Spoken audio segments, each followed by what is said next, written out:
대부분의 사람들은 평생 일만 하다가 삶에 찌든 피곤한 늙은이로 죽게 되고 말지 플랜 A로만 살다가 죽는 것입니다. 플랜 A는 16년간 공부하고 25살 때 40년을 어떤 직장에 다니면서 일을 해서 먹고 살까 하는 것. 플랜 B는 40년 걸릴 것을 4년에 해내는 어떤 또 다른 방법을 얘기한 겁니다. 이 책에서 내용을 얘기하는 건데요. 지금부터 읽어드리겠습니다. 어제 있다가 만 부분부터 읽어드리겠습니다. 부자 아버지는 나를 굽어보면서 내가 아직도 듣고 있는지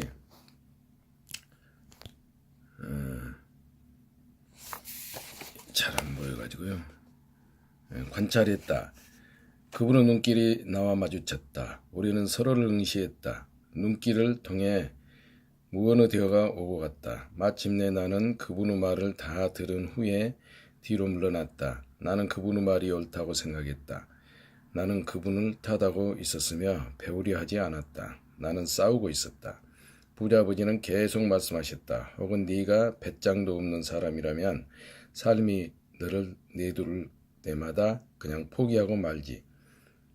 네가 그런 사람이라면 평생 안전하게 살면서 옳은 일만 하고 있지도 않은 일에 대비해 자신을 아끼게 될 거야. 그러고는 삶에 찌든 피곤한 늙은이로 죽게 될 거야. 물론 친구는 많이 생기겠지. 너는 열심히 일하는 착한 사람이기 때문에 너를 좋아하는 친구들은 많을 거야. 너는 안전하게 살면서 옳은 일만 하게 될 거야. 하지만 그건 실제로는 삶이 너를 내두르면서 굴복시키는 거야. 너는 마음속 깊은 곳에서 위험을 두려워하고 있지. 네가 정말로 원하는 것은 이기는 것이지만 패배에 대한 두려움이 승리에 대한 기쁨보다 훨씬 더 크지. 그래서 너는 안전하게만 살려고 하지.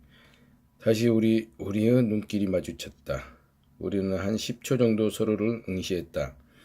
그러다가 내가 다시 뒤로 물러섰다. 그럼 지금까지 나를 내두르신 건가요? 내가 물었다.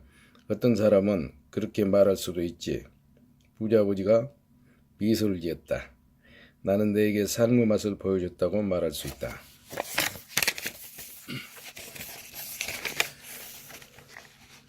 삶의 어떤 맛을요? 내가 물었다. 여전히 화가 났지만 이제는 호기심이 일었다. 이제는 배울 준비가 되어 있었다. 너희는 그래도 나에게 돈 버는 법을 가르쳐달라고 부탁을 했다. 나를 위해 일하는 직원들이 150명도 넘는데 지금까지 나에게 돈에 대해서 배움을 요청한 사람은 한 사람도 없었다. 그들은 일거리와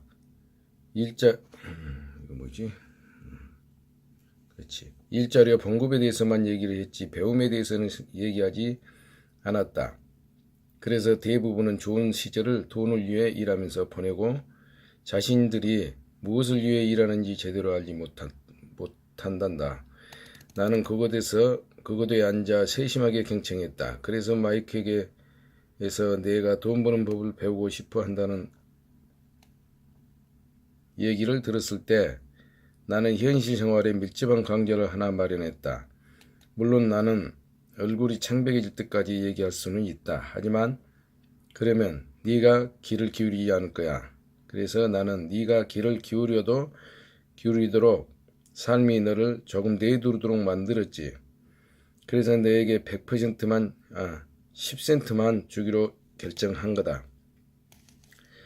그럼 내가 1시간에 10센트만 받고 일하면서 어떤 교훈을 배웠나요? 내가 물었다.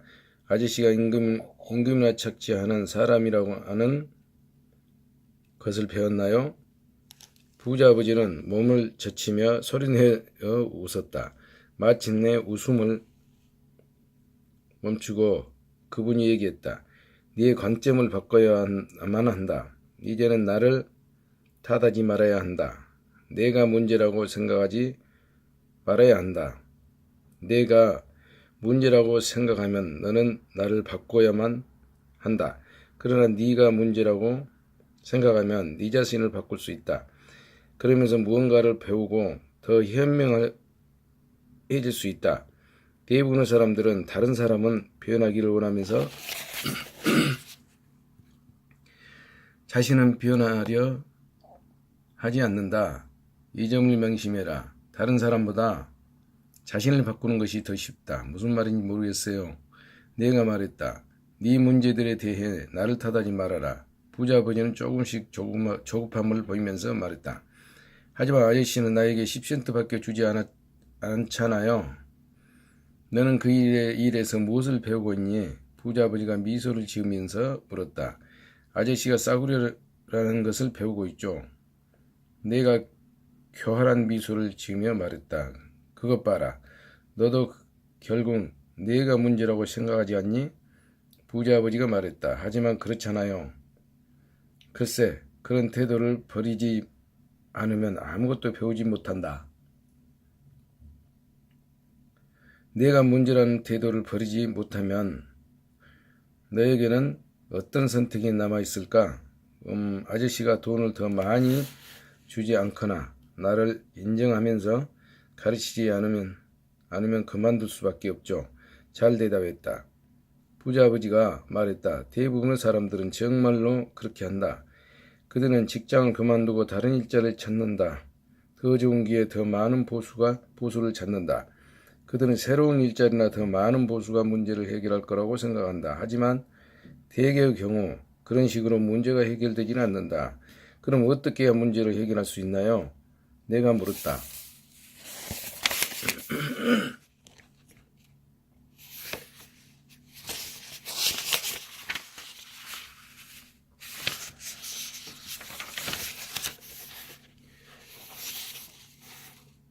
그냥 이 10센트짜리 일을 계속하려면 미소만 지어야 하나요? 부자 아버지가 빙그레 웃었다. 대부분 사람들은 그렇게 한단다. 자신과 가족들이 금전적으로 고생할 것을 알면서도 어쩔 수 없이 적은 월급 봉투를 받는다. 하지만 그것뿐이다. 그들은 더 많은 보수가 문제를 해결할 거라고 생각하면서 봉급 인상을 기다린다. 대개는 그렇게 받아들이고 일부는 부업을 하면서 더 열심히 일하지만 역시 보수는 얼마 되지 않는다. 나는 자리에 앉아 바닥을 응시하면서 부자 아버지가 얘기하는 교훈을 조금씩 이해하기 시작했다. 나는 그것이 삶의 맛임을 느낄 수 있었다. 마침내 내가 고개를 들고 같은 질문을 되물었다. 그럼 어떻게 해야 문제가 해결할 수 있나요? 어떻게 해야 문제를 해결할 수 있나요? 이것이다. 부자 아버지는 그렇게 말하면서 내 머리를 가볍게 토닥거렸다. 머리를 써야 한다. 바로 그때 부자 아버지가 자기 직원들이나 내 가난한 아버지의 자신을 구분시키는 중요한 관점을 제시했다. 그리고 부자 아버지는 그런 관점으로 하와이에서 최고 부자 가운데 한 사람이 되었다. 그동안 교육을 많이 받은 내 가난한 아버지는 늘 금전적으로 고생을 했다. 바로 그 하나의 관점이 운명을 결정지었다. 부자 아버지는 그 관점을 여러 차례 얘기했으며 나는 그것을 첫 번째 교훈이라고 부른다. 가난한 사람들과 중산층 사람들은 돈을 위해 일한다. 하지만 부자들은 돈이 자신을 위해 일하게 만든다. 그 아름다운 토요일 아침에 나는 가난한 아버지에게서 배운 것과는 전혀 다른 관점을 배우고 있었다. 당시 9살이었던 나는 두 분 아버지 모두 내가 계속 배우기를 원한다는 것을 점점 더 자각했다. 두 분 아버지는 모두 내가 공부하기를 원했다. 하지만 공부 대상은 다른 것이었다. 교육을 많이 받은 내 아버지는 당신이 한 일을 나도 그대로 할 것을 권장했다. 얘야, 나는 네가 공부 열심히 해서 좋은 성적을 얻고 그렇게 해서 안정된 직장을 갖기를 바란다. 그래서 가능하면 월급을 많이 받아야 한다. 반면에 부자 아버지는 돈이 움직이는 방식을 배워서 돈이 나를 위해 일을 하게 만들도록 해야 한다고 얘기했다. 나는 이런 교훈을 교실에서가 아닌 그분의 도움으로 삶에서 배우게 되었다. 부자 아버지는 계속해서 첫 번째 교훈을 얘기했다. 네가 한 시간 일하고 고작 10센트만 받는데 화를 낸 것이 나는 기쁘단다. 네가 화를 내지 않고 그것을 기쁘게 받아들였다면 나는 너를 더 이상 가르칠 수 없다고 얘기했을 거다. 진정한 배움에는 활력과 열정 그리고 불타는 욕망이 필요하단다. 분노가 그 방정식의 큰 부분을 이루는데 열정은 분노와 사랑 결합이기 때문이지. 대부분의 사람들은 돈에 대해서는 안정을 추구하며 안정감을 느끼려 한다. 그래서 열정이 그들을 인도하지 않고 오히려 두려움이 그들을 인도한다. 그래서 사람들이 보수가 낮은 직업을 받아들이는 건가요? 내가 물었다.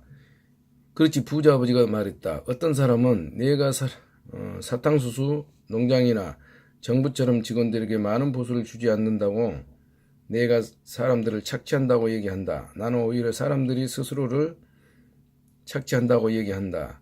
그것은 그들의 두려움이지 나의 두려움은 아니다. 하지만 사람들에게서 이게 더 많은 보수를 줘야 한다고 느끼지 않나요? 내가 물었다. 나는 그럴 필요가 없다. 게다가 더 많은 돈이 문제를 해결하지도 않는다. 네 아버지를 한번 보렴. 네 아버지는 돈을 많이 벌지만 그럼에도 여전히 대금 청구서를 처리하지 못한다. 대부분의 사람들에게 더 많은 돈은 더 많은 빚으로 이어지지.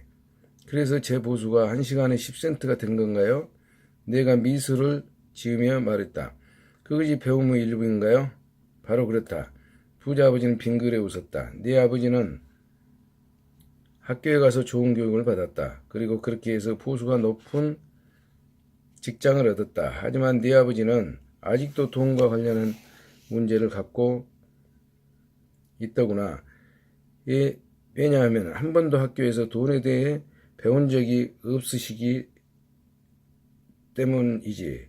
뿐만 아니라 내 아버지는 돈을 위해 일해야 한다고 믿고 있다. 아저씨는 그렇지 않은가요? 내가 물었다. 나는 그렇지 않다고 할 수 있지. 부자 아버지가 말했다.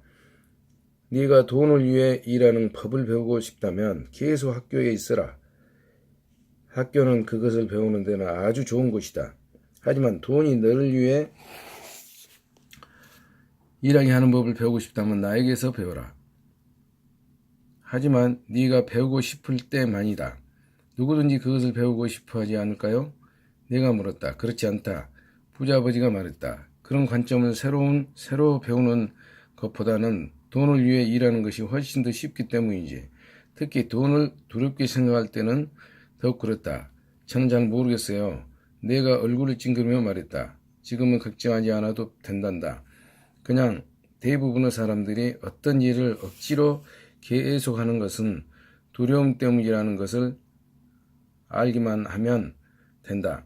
청구서가 제때 처리하지 못하리라는 두려움, 해고될지도 모른다는 두려움, 충분한 돈이 없을 것이라는 두려움, 혹은 새로 시작해야 한다는 두려움 말이다. 이것이 전문 직업을 갖추거나 사반한 법을 배워서 돈을 위해 일할 때 지불해야 하는 대가이다. 대부분의 사람들은 돈의 노예가 된다. 그러고는 애꿎은 자기 상사에게 화를 낸다. 돈이 자신을 위해 일을 하게 만드는 것은 전혀 다른 종류의 공부인가요? 내가 물었다. 당연히 그렇지. 부자 아버지가 대답했다. 당연히.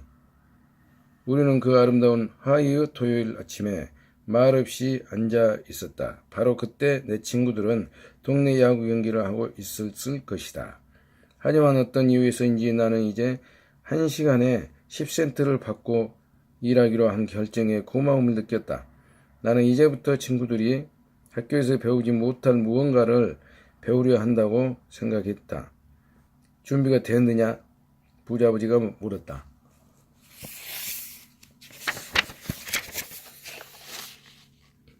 그렇습니다. 내가 싱긋 웃으며 말했다. 나는 약속을 지켰다. 나는 먼 곳에서 너를 가르치고 있었다.